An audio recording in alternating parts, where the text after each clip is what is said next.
అమరావతి వేగం అందుకుంది. Version 2 kick start అయింది. ఇక దూకుడే. ఇన్ని చెప్తున్నా అక్కడ భూములు భూమి అందుకోవటం లేదు, రియల్ ఎస్టేట్ లేవటం లేదు. ఎందుకో ఏమిటో అర్థం కావటం లేదని బిజినెస్ సర్కిల్స్ బుర్ర బద్దలు కొట్టుకుంటున్నాయి.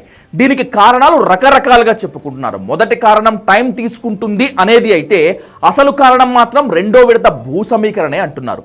అవును, ఇంటర్నేషనల్ ఎయిర్పోర్ట్ పెడతాం, క్రికెట్ స్టేడియం పెడతాం, 2 రింగ్ రోడ్లు, వీటన్నింటికీ ఇంకా భూమి కావాలి. అందుకే మరో 44,000 ఎకరాలు సమీకరిస్తామని చెప్పడంతో అందరూ షాక్ అయ్యారు.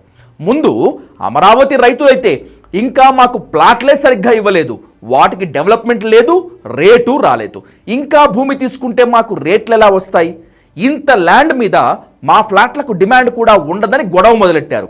సీఎం చంద్రబాబు, నారాయణ వారితో భేటీ అయి ఎలాగోలా కన్విన్స్ చేశారు. అలాగే కొన్ని ప్రాంతాల వారు ఈ భూమిని ఇవ్వటాన్ని వ్యతిరేకించగా ఎమ్మెల్యేలను రంగంలోకి దింపి వాళ్లను కూడా ఒప్పిస్తున్నారు.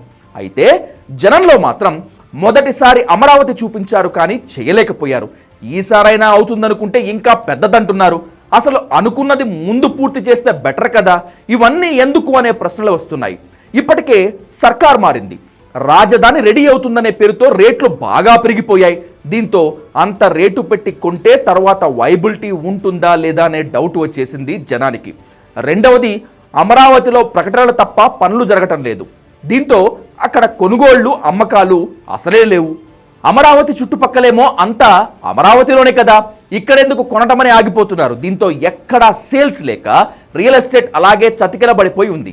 మరోవైపు అవినీతి ఆరోపణలు గట్టిగానే వస్తుండటంతో టీడీపీ కూడా ఫెయిల్ అయితే మళ్ళీ జగన్ వస్తాడేమో, అదే జరిగితే ఇక్కడెందుకురా బాబు అనే భయం కూడా ఉంది. ఇలా ఇన్ని కారణాలతో అమరావతిలో భూమికి భూమి రావటం లేదు.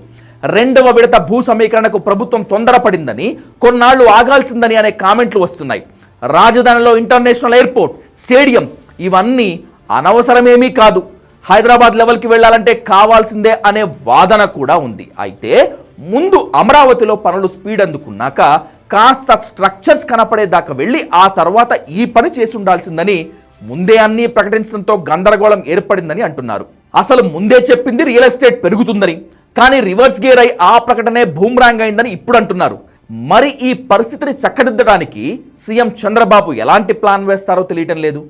ఏమైనా చంద్రబాబు కాకుండా వేరే ఎవరైనా ఈ పరిస్థితిని వివరిస్తే జనంలోకి ఎక్కుతుందని పవన్ కళ్యాణ్ అయితే బెటర్ అనే అభిప్రాయం వచ్చిందట.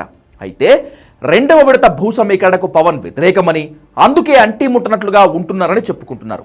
చంద్రబాబు వివరిస్తే అది ఓ సోదిలా ఉంటుందని, అది ఎక్కడా అని భయపడుతున్నారు. ఎక్కదు అని కూడా చెప్తున్నారు. లోకేష్ అయినా అంతే.